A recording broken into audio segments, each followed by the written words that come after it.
बादशाह ने बहुत ही आलीशान महल तामीर किया, जो देखता बस देखता ही रह जाता।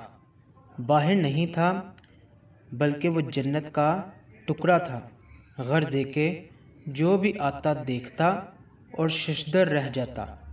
मगर बादशाह ने एक अजीब शर्त रख दी, जो शख्स महल को एक मुतय्यन वक्त में देखेगा पूरा महल उसे दे दिया जाएगा, लेकिन जो शख्स उसे मुतय्यन वक्त में नहीं देख पाएगा उसका सर कलम कर दिया जाएगा। बहुत सारे सिर फिरे नौजवान मना करने के बावजूद जान गंवा बैठे। जो भी जाता पूरा किया हुआ आधा महल भी न देख पाता, तो वक्त पूरा हो जाता और अजल का पैगाम लेकर ही आता। इस बात का शहरा बहुत दूर तक पहुंच गया। एक नौजवान देहाती के कानों में भी ये खबर उड़ती नौजवान जब पूरी बात सुने, तस्दीक की और बादशाह के महल पहुंच गए। दरबारी वज़ीरों, मशीरों और जल्लादों ने भी मना किया, मगर वो दिन काम का निकला। इजाज़त ली और मुतय्यन वक्त दे दिया गया। नौजवान महल में पहुंचा दिया गया।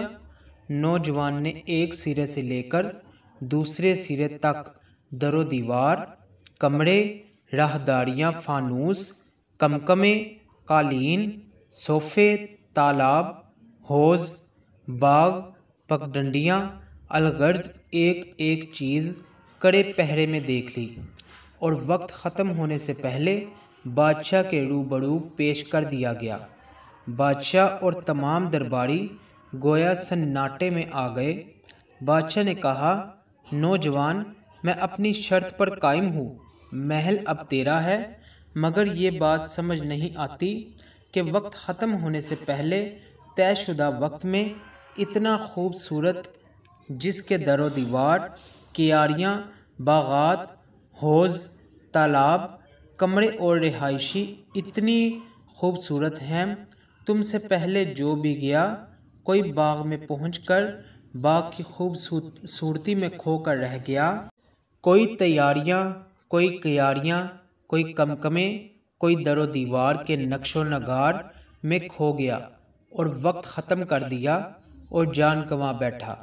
तुमने पूरा वक्त भी नहीं लगाया और पूरा महल देख लिया। नौजवान बादशाह की बात सुनकर भरपूर कहका लगाया और कहा, बादशाह सलामत, मुझसे पहले जितने लोग भी महल देखने के लिए आए, सब के सब परले दर्जे के बेवकूफ़ थे, जो महल की खूबसूरती में गुम हो गए और जान गंवा बैठे। नौजवान ने बताया, बादशाह सलामत, महल के सदर दरवाजे से अंदर दाखिल होते ही मैंने अपनी आंखें बंद कर ली थी और पूरा महल आंखें बंद करके देख आया। मैं इतना बेवकूफ़ नहीं तो महल की खूबसूरती में खोकर अपनी जान गंवा बैठता। बादशाह सलामत, अब महल मेरी मलकियत है, मैं इसे जी भरकर।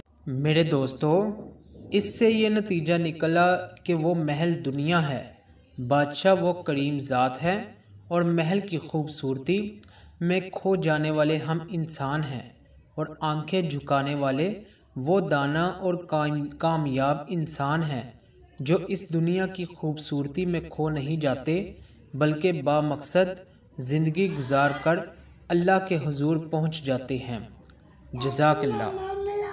अगर आपको मेरी ये स्टोरी अच्छी लगी तो वीडियो को लाइक करें, चैनल को सब्सक्राइब करें और बेल आइकन को क्लिक कर दें, ताकि हमारी आने वाली अच्छी से अच्छी स्टोरी आप तक सबसे पहले पहुंच सके। शुक्रिया।